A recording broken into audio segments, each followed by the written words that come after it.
우리는 예수 그리스도 안에서 거룩한 하나님의 백성이 되었습니다. 그래서 우리는 거룩하라 하시는 말씀, 내가 거룩하니 너희도 거룩하라 하시는 명령의 말씀을 따라서 살아갑니다. 우리의 힘으로는 감당할 수 없지만 성부 하나님의 인도하심 따라서, 성자 예수 그리스도의 피 흘리심을 따라서, 성령의 강권적인 역사를 따라서 우리는 거룩하라 하시는 명령에 순종하며 살아가게 되었습니다. 거룩하라 하시는 말씀은 분리되어 거리가 멀다는 뜻의 어원과는 다르게 하나님의 친밀함이며 하나님의 인격을 설명하시는 말씀이고, 또한 우리도 역시 거룩하라 하시는 말씀은 하나님을 향한 순종과 헌신으로 하나님의 백성답게 살라는 그런 말씀입니다. 그것은 이제 오늘 우리의 삶에 우리 안에 내주하시는 성령을 따라서 육체의 일을 쫓지 아니하고 성령을 따라 살아가는 삶과 깊은 관련이 있습니다. 그래서 오늘 갈라디아서 5장 16절은 내가 이르노니 너희는 성령을 따라 행하라, 성령을 따라 행하라, 이렇게 말씀하시는 겁니다.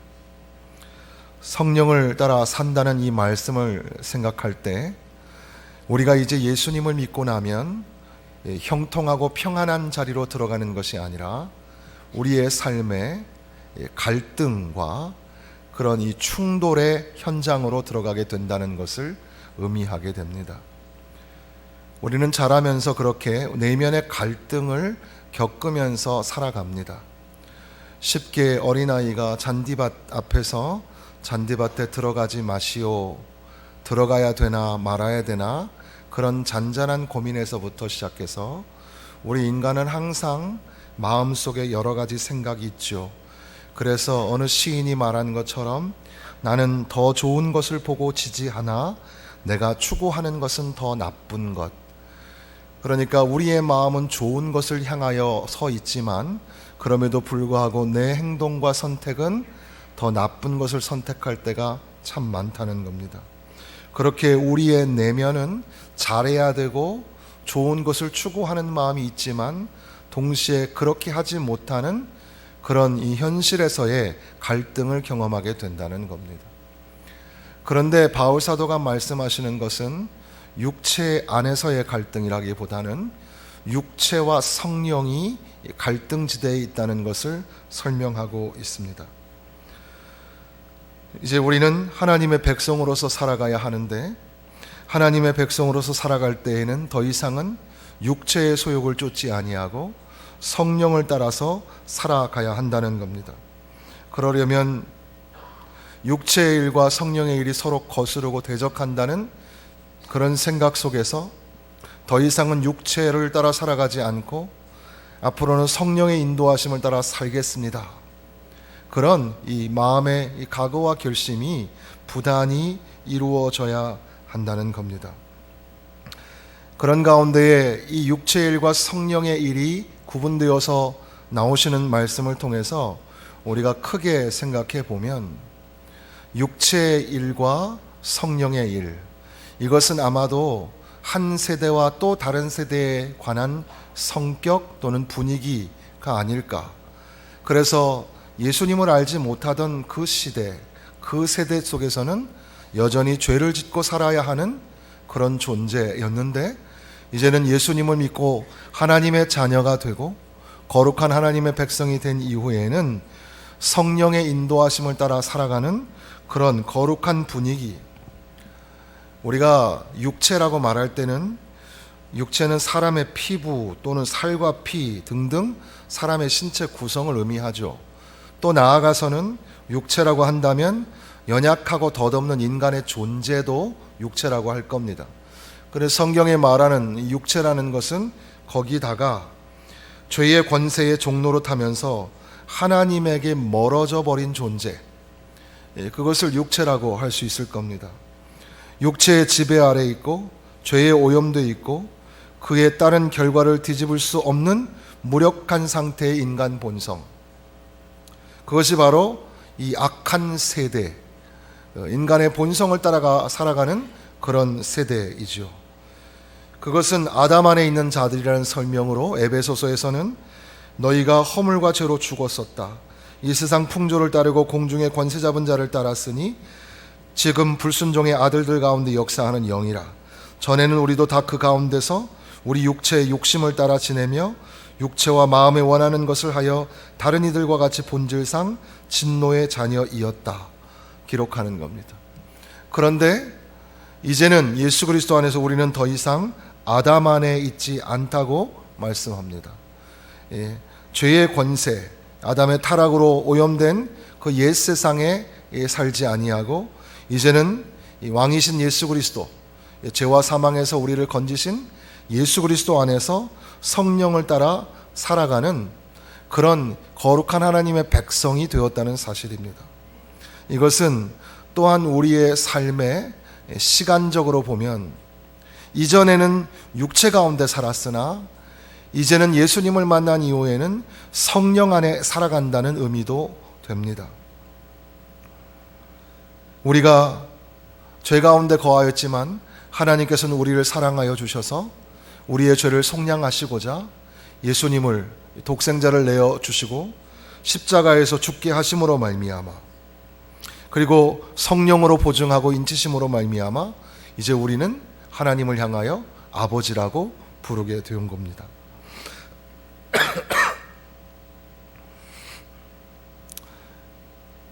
이제는 더 이상 성령의 능력으로 나는 이제 과거의 내가 아니라는 말이고 악한 세대에서 건진받아서 은혜의 세대로 들어왔으므로 더 이상 육체 안에 육체의 이끌림을 따라가지 아니하고 성령 안에 있으며 내 안에 계신 성령의 인도하심을 따라서 살아가는 존재가 되었다는 겁니다. 더 이상 육체의 명령을 따라 육체에게 세금을 내는 게 아니라 이제는 성령의 인도하심과 그 명령에 따라서 성령이 행하라고 하시는 그 말씀에 따라서 살아가는 존재가 되었다는 겁니다. 육체 안에 있는 삶은 하나님, 그러니까 유일하고 참됨의 영원한 중심이신 하나님 그 자체보다는 이 세상의 사고와 삶 체계에 중심을 둡니다. 그리스도 없는 삶 이야기이고 그러므로 그리스도를 믿는 믿음에 이르기 전에 내 삶의 모습이었습니다. 그러나 이제는 하나님을 만나고 주님이 베풀어 주신 그 구원의 은혜를 통해서 더 이상은 내 이성과 내 경험이 중심이 아니라 예수 그리스도가 중심이 되어서 살아가는 존재가 되었다는 겁니다. 우리는 육체를 따라 살아가기 때문에 우리 안의 내면적 자아가 여전히 하나님을 방어하고 피하고 숨고 그렇기 때문에 자기를 옹호하려 들 때가 많이 있습니다. 그래서 때로는 자기를 보호하는 경건한 옷차림이나 또 죄와 저울질할 수 있는 적당한 수준의 선을 행함으로 말미암아 내가 그래도 고상한 삶을 살고 있지 않느냐 생각하기가 쉽습니다. 그러니까 예수님을 믿은 이후에도 우리는 여전히 양다리를 걸치고 육체의 소욕을 따라 살아가면서 성령을 쫓을 수 있다는 생각 속에 살아가는 거죠. 마치 이스라엘 백성들이 애굽을 떠났음에도 불구하고 더 이상은 이제 죄의 노예살이를 안 해도 되니까 얼마나 감사하고 기쁜 일입니까? 그럼에도 불구하고 애굽에서 살 때는 생선과 오이와 참외와 부추와 파와 마늘들을 먹을 수 있었다고 불평하는 모습처럼 우리는 성령의 인도하심을 따라 살아가는 존재가 되었음에도 불구하고 여전히 육체의 소욕에 이끌림을 받는 그런 현실 속에 있다는 거죠. 그래서 갈라디아서 6장 14절에 내게는 우리 주 예수 그리스도의 십자가 외에 결코 자랑할 것이 없으니 그리스도로 말미암아 세상이 나를 대하여 십자가에 못 박히고 내가 또한 세상을 대하여 그러하니라. 그러니까 더 이상은 십자가 외에는 자랑할 것이 없는 존재로 오늘 우리가 부르심을 받았다는 사실입니다. 예수 그리스도를 믿기 전에 나는 육체 안에 있었고 육체의 지배를 받았지만 이제는 예수님을 만났으니까 더 이상은 육체의 지배 아래 있지 아니하고 하나님의 은혜로 새 창조된 하나님의 새로운 피조물이 되었다는 사실이죠. 육체의 일과 성령의 일을 구분하면서 우리가 뚜렷하게 또 확실히 알게 되는 것은 이 두 세력이 이 그리스도인의 삶 안에 서로 갈등하고 교전 중에 있다는 사실입니다. 이 두 생활 방식은 끊임없이 우리에게 충성을 요구합니다. 육체를 따라 살아라, 성령을 따라 살아라, 이렇게 우리에게 계속해서 도전하는 겁니다. 우리의 삶의 평생에 걸친 지속적 갈등이라고 할 수 있을 겁니다. 성령의 다스림을 따라 살아가야 되는데도 불구하고 여전히 우리는 육체의 유혹을 뿌리치기가 참 어려운 거죠. 어떤 학자가 말한 것처럼 육체의 일은 현저하고 그것은 오래된 것이어서 마치 우리의 삶의 중독과도 같다는 겁니다. 중독 증세가 있는 사람의 특징은 자기가 중독이 됐다는 사실을 몰라요. 그리고 또한 그 습관을 돌아가기 위한 이 합리적인 결론을 가지고 있습니다. 그러니까 바보라서 중독이 되는 게 아니고 현명한 것 같은 사람이 중독이 될 가능성이 많은 거죠. 그런데 자기가 중독된 걸 모르니까 새로운 삶을 결단하고 결심해 놓고도 또다시 원래대로 돌아가고 또다시 원래대로 돌아가는, 마찬가지로 우리의 이 옛 성품이 이제는 신분적으로 하나님의 거룩한 백성이 되었음에도 불구하고 자꾸 그것을 잊어버리고 육체의 일을 따라 살아가려고 자꾸 회귀한다는 겁니다. 반대로 이 중독 증세를 막기 위해서 못하게 하고 금지를 시키면 이 금단 현상이 나타나죠. 그래서 이 여러 가지 많은 이 몸에 역반응이 일어나게 되는 것처럼 더 이상은 육체의 일을 따라 살지 말고 성령을 따라 살아라. 그래서 그것이 몸부림을 치는 건데, 그렇게 살려고 하니까 핍박이 더 세지고 시련이 더 생기고 여러 가지 아픔이 생기게 되는 겁니다. 그러니까 이 바울의 권면에는 너희는 성령을 따라 행하라. 그러면 육체와 이 욕심을 이루지 아니하고, 이 성령과 육체가 서로 거스리는 이 관점을 말씀함으로 말미암아 이 안에 긴박한 그런 긴장감이 있다는 것을 우리에게 경고하시는 겁니다. 우리가 우리 좋은 대로 산다는 거, 그거는 육체의 사고방식일 수 있습니다. 예수님의 인도하심을 따라, 성령의 권고하심을 따라 살 때에는 우리에게 근심이나 환난이 있을 수 있어요. 육체의 지배를 받고 살아가는 것이 편하게 느껴질 수 있고, 옛 질서를 따라 살아가는 것이 내 이성에 합리적으로 맞는 것 같고 내 경험적으로 옳은 것 같아도 그것이 때로는 하나님이 기뻐하시지 않는 일일 수도 있다는 그런 이 갈등과 긴장을 우리가 놓치지 말아야 하는 겁니다. 그래서 5장 24절 다 같이 읽겠습니다. 그리스도 예수의 사람들은 육체와 함께 그 정욕과 탐심을 십자가에 못 박았느니라. 아멘. 예수 믿는 사람들은 이 육체와 함께 정욕과 탐심을 십자가에 못 박았습니다. 그러니까 이제는 우리가 성령을 따라서 살아가는 존재가 되고, 우리 안에 있는 정욕과 탐심을 육체와 함께 십자가에 못 박고 더 이상은 육체를 기쁘게 하는 것이 아니라 이제는 주님을 위하여, 주를 기쁘시게 하는 삶을 살기 위하여 살아가야 한다는 겁니다. 이렇게 육체를 쫓지 아니하고 성령을 따라 행하라 라는 말씀을 조금 더 우리의 삶에 실천할 수 있는 방법으로 다시 한번 바꿔서 다시 되새긴다면, 먼저 앞서 말씀드린 것처럼 육체와 성령 사이에 부조화, 불화가 있다는 사실을 인식하고 깨달아 알아야 합니다. 지금 우리가 이 교전 상태에, 영적 전쟁 상태에 있다는 사실을 알면, 그렇게 민감하게 알면 알수록 우리는 성령을 따라 살아갈 수가 있는 겁니다. 아, 지금 이게 영적인 전쟁이구나. 이거 육적으로 살아가면 안 되는 거구나. 성령이 우리에게 인도하시는구나. 이것들에 민감하게 반응하면 할수록 우리는 점점 더 성령을 따라 살아갈 수 있게 된다는 거죠. 기도하시는 장로님 기도처럼 지금 우리나라가 굉장히 어려움 중에 있습니다. 내면적으로도 그렇지만 외부적으로 국제 정세도 상당히 어렵죠. 사실 이렇게 어려운 상황을 우리가 깨달으면서 참 안 좋은 것도 많고 걱정도 많지만 우리에게 교훈이 되는 바도 있습니다. 그동안 우리는 미국이 우리 편이고 일본도 우리 편이라고 생각을 하고 살았습니다. 사실은 미국도 우리에게서 자기의 이득을 챙기려고 하는, 제일 많이 챙겨가는 나라가 미국이죠.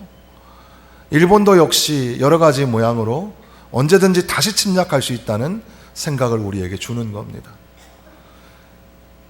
우리는 국교를 수교하고 있지만 사실 중국은 공산주의 국가이고, 우리가 어렸을 때만 해도 공산주의는 정말 우리가 같이 할 수 없다고 생각하던 그런 다른 사상과 이념이었는데, 오늘날 그것이 많이 희석되어진 것도 사실이죠. 북한과 곧 통일할 것처럼 생각해서 우리는 모든 것들을 양보하고 또 그렇게 모든 나라가 우리를 도와준다는 착각 속에 살아왔는지도 모릅니다. 지금 이렇게 모든 나라들이 우리를 우겨쌀 때 우리가 깨닫게 되는 것은, 어느 나라도 우리나라를 위하는 게 아니구나. 자기 나라를 위하는 거구나. 서로 이렇게 이 교전과 전쟁 상태에 있다는 긴박성을 가질 때 우리는 이 나라를 향한 그런 애국의 마음도 생기게 되고, 그리고 이 나라와 열방을 다스리시는 하나님의 주권에 손을 내밀 수밖에 없는 것입니다. 아무튼 우리가 육체를 따라 살아가는 것과 성령을 따라 행하는 것 사이에 아주 긴박한 긴장 관계가 있다는 사실을 기억하시고, 우리가 말하는 거나 선택하는 것이나 행동하는 그 모든 것들이 성령이 원하시는 일인가, 또는 육체의 소욕을 좇는 일인가, 그런 이 영적인 전쟁을 볼 수 있는 민감성이 우리에게 있어야 합니다. 동시에 우리가 사는 곳은 그저 육체와 성령이 전쟁을 치르는 그곳에 있는 것뿐 아니라 그 안에 살아가는 내가 이제는 더 이상 아담의 죄적인 본성을 가지고 있는 옛사람이 아니라 예수 그리스도 안에서 새 사람이 되었다는 자기 신분의 기억이 필요합니다. 우리는 거룩한 하나님의 백성으로 부르심을 받았습니다. 그러니까 내가 지금 누구인가? 비록 내가 흩어진 나그네가 되어서, 그래서 핍박과 시련과 박해 중에 있을지라도 너는 거룩한 하나님의 백성이다. 내가 너희와 항상 함께 있을 것이다. 그렇게 약속하신 하나님의 자녀요, 하나님의 백성이라는 신분을 꼭 기억해야 합니다.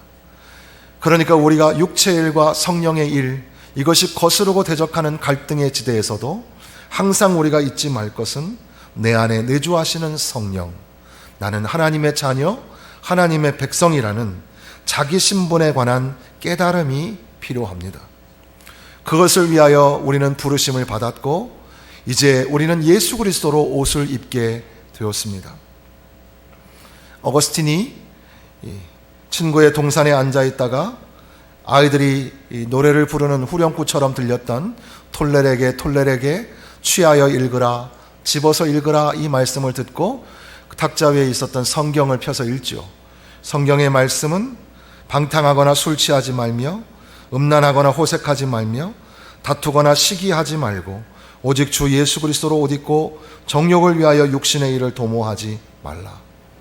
어거스틴은 그 말씀이 그의 삶을 변화시키는 충격적인 도전이었고, 이제는 더 이상 육신의 일을 도모하지 아니하고 예수 그리스도로 옷 입는 예수의 제자, 주님의 백성으로서의 삶으로 거듭나게 되었던 겁니다.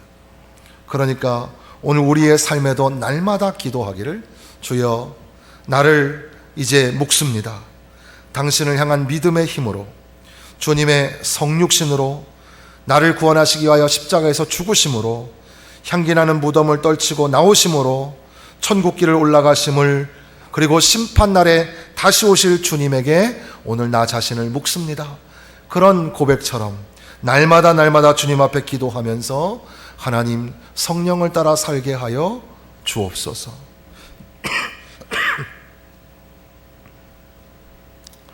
그리고 성령의 우리를 향하신 인도하심 앞에 민감하게 응답하고 반응하면서 살아가야 합니다. 성령의 인도를 받으며 살아간다는 게 무엇일까? 로마서 8장 14절에 보면 무릇 하나님의 영으로 인도함을 받는 사람은 곧 하나님의 아들이라. 너희는 양자의 영을 받았으므로 우리가 아빠 아버지라 부르짖느니라. 그러니까 우리의 삶에, 우리의 생활 방식에 더 이상은 육체의 일을 따라가지 아니하고 성령을 쫓아 행하며 성령의 뜻을 따라 살아가는, 그렇게 성령의 인도하심을 받을 때에 비로소 우리는 하나님을 향하여서 아바 아버지라 부를 수 있으며 하나님을 기쁘시게 하는, 아버지를 기쁘시게 하는 자녀처럼 하나님을 기쁘시게 하는 자녀가 된다는 거죠. 그것이 바로 성령의 인도함을 받는다는 의미가 됩니다. 하나님을 두려워하고 하나님이 원하시는 삶으로 내 삶을 바꾸어 드리는 것. 그래서 성령의 인도하시는 바가 되어야 하는데 18절에 5장 18절에 보면 너희가 만일 성령의 인도하시는 바가 되면 율법 아래에 있지 아니하리라 하면서 육체의 일이 기록되어 있습니다. 육체의 일은 분명하니 곧 음행과 더러운 것과 호색과 우상 숭배와 주술과 원수 맺는 것과 분쟁과 시기와 분냄과 당 짓는 것과 분열함과 이단과 투기와 술 취함과 방탕함과, 이렇게 온갖 부정적인 단어로 된 것이 육체를 따라 살아가는 사람의 그 삶에 현저하게 나타나는 열매입니다. 반면에 성령의 인도하심을 따라 살아가는 사람은 성령의 열매를 맺죠. 22절 23절 같이 읽겠습니다. 오직 성령의 열매는 사랑과 희락과 화평과 오래 참음과 자비와 양선과 충성과 온유와 절제니 이 같은 것을 금지할 법이 없느니라. 이 말씀을 대할 때 우리는 항상 두 가지 방법을 견지합니다. 하나는 여기에 나와 있는 9가지 열매의 특성을 하나씩 생각해 보는 겁니다. 사랑은 무엇일까? 희락은 이 기쁨과 즐거움이란 무엇일까? 양선, 선하다는 것은 무엇일까? 하나하나의 성품이 내 삶에 맺혀지게 하여 주옵소서. 그러면서 동시에 나는 사랑은 있는데 화평은 없어, 나는 자비는 있는데 오래 참음은 없어, 이렇게 구분할 수 있는 게 아니라 하나님의 인도하심을 따라, 성령의 인도하심을 따라 살아가는 사람들의 전인격적으로 나타나는 열매가 바로 여기에 있는 성령의 열매라고 생각하면서 오늘 우리의 삶에도 성령의 인도하심을 따라서 성령의 열매를 맺게 하여 주옵소서 기도하게 되는 겁니다. 그렇기 때문에 우리는 우리가 심은 대로 거두는 거구나, 뿌리는 대로 거두는 거구나, 이것을 잊지 말아야 합니다. 갈라디아서 6장 7절 8절 말씀 보시면 스스로 속이지 말라. 하나님은 업신여김을 받지 아니하시나니 사람이 무엇으로 심든지 그대로 거두리라. 자기의 육체를 위하여 심는 자는 육체로부터 썩어질 것을 거두고 성령을 위하여 심는 자는 성령으로부터 영생을 거두리라. 그러니까 성령께서 열매 맺게 하실 그 씨앗으로 우리 자신을 성령께 드리면 드릴수록 어떻게 하면 성령을 기쁘시게 할까? 어떻게 하면 하나님을 기쁘시게 할까? 그러한 삶을 살게 되고, 그렇기 때문에 우리는 성령의 열매를 풍성하게 맺게 된다는 겁니다. 열매를 수확하는 것, 농사를 지어보신 분들이 계시겠지만 이것은 단기간에 거둬지는 게 아니죠. 씨를 뿌렸다고 해서 곧바로 열매가 나타나는 게 아니라 긴 시간이 필요할 겁니다. 지금 당장 우리가 성령의 열매를 씨앗을 심어도 이것이 자라나기까지는 오랜 시간이 걸리죠. 그동안에 이것이 맞는 건가? 이것이 옳은 건가? 너무 지속적이고 너무 장기적이고 조금도 진전이 없고 지루한 것 같고, 그럼에도 불구하고 바울은 지치지 말라고, 지속적으로 성령을 따라 행하라고 우리에게 권하시는 겁니다. 반드시 심은 대로 거두어지기 때문에 우리가 육체를 따라서 심게 되면 이 육체의 열매를 맺게 되고, 그래서 우리의 이 입술과 우리의 이 행동과 우리의 내면의 열매가 이 부정적이고 죄악된 열매를 벗어나지 못한 채 계속해서 그러한 삶을 살게 된다는 거죠. 더 이상 우리는 이제 육체를 따라 살아가지 아니하고 거룩한 하나님의 백성답게 성령을 쫓아서 성령을 따라서 살아가는 사람들이기 때문에, 장차 우리가 지금은 좀 고단하고 지루하지만 그럼에도 불구하고 수확하는 그날에 우리가 아름다운 성령의 열매를, 이 사랑과 희락과 또 화평과 오래 참음과 자비와 양선과 충성과 오래 참음과 이 절제, 이 온유와 절제를 우리가 맺게 될 것을 기대하면서 주여 성령의 열매를 맺게 하여 주옵소서, 이렇게 기도하게 되는 겁니다. 어떻게 보면 최종 추수의 날이 아직 오지 않았는지 모릅니다. 그래서 베드로 사도는 그렇게 박해와 핍박 중에 있는 이 소아시아의 교회들을 향하여서 너희들이 비록 흩어져 있는 나그네이지만 그럼에도 불구하고 너희들을 하나님이 기뻐하시고 하나님 앞에 영광과 찬송과 존귀가 된다. 너희에게 잠깐 근심이 있을 거지만 불로 연단하여도 없어지지 아니할 금보다 더 귀한 믿음이 너희 안에 생기게 될 것이다. 그러므로 이 거룩함, 성령의 인도하심을 따라 우리에게 주어진 거룩함을 절대로 뺏기지 말고 거룩하라, 거룩하라 하시는 말씀을 따라서 성령을 따라서 살아가라고 우리에게 말씀하시는 겁니다. 로마서 8장 37절에 보면 이 모든 일에 우리를 사랑하시는 이로 말미암아 우리가 넉넉히 이기느니라. 우리가 성령을 따라 행할 때에 그러므로 우리는 더 이상 우리의 이성과 우리의 경험에 초점을 맞추지 아니하고 예수 그리스도에게 초점을 맞추게 됩니다. 우리 힘으로는 감당할 수 없을지 모르지만 예수님을 바라보면서 예수님을 믿으면서 예수님의 손을 붙잡고 갈 때에는 우리가 육체의 일을 거절하고 성령의 일을 따라서 성령을 쫓아서 살아가는 삶을 살게 되는 겁니다. 나를 위하여 십자가에서 피 흘려 돌아가신 예수님 때문에 나도 나의 이 탐심과 정욕을 십자가에 못 박고 더 이상은 육체적으로 살아가지 아니하고 성령을 따라 살아가는 사람이 되었다는 겁니다. 야곱은 진짜 주인이 누군지 몰랐다가 진짜 주인을 발견하게 됩니다. 그러나 그렇다고 해서 야곱이 갑자기 새 사람이 된 게 아니라 야곱의 전 인생에 걸쳐서 변화와 성장의 과정이 있었습니다. 사닥다리의 환상과 또 마하나임 그리고 또 분이엘에서의 경험, 그러면서 야곱은 130년을 넘게 살아가는 동안에 자기의 인생의 굴곡 속에서 성숙한 하나님의 백성으로 자라나게 되죠.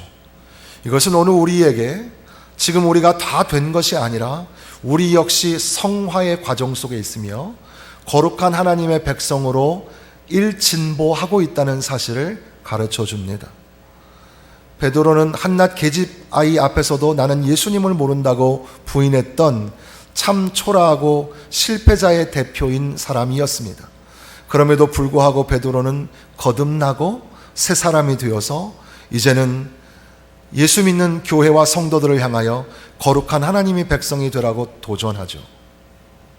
한편 예수 믿는 사람들을 잡아다가 옥에 가두고 돌을 던져서 죽이게 하였던 선봉에 섰던 지도자가 바울이었는데 그가 예수님을 만나고 변하고 거듭나기 시작하고 이제는 거룩한 하나님의 백성으로서의 삶으로 오늘 우리를 향하여 도전하기를 성령을 따라 살아라, 성령을 쫓아 살아라, 이렇게 말씀하시는 겁니다. 오늘 우리의 삶도 그렇게 과정 속에 있습니다. 우리는 하나님의 거룩한 백성이라는 신분을 가지고 그러나 육체의 일과 성령의 일이 현저하게 이 전쟁을 치르고 있는 교전 상태에 있다는 사실을 잊지 말아야 합니다.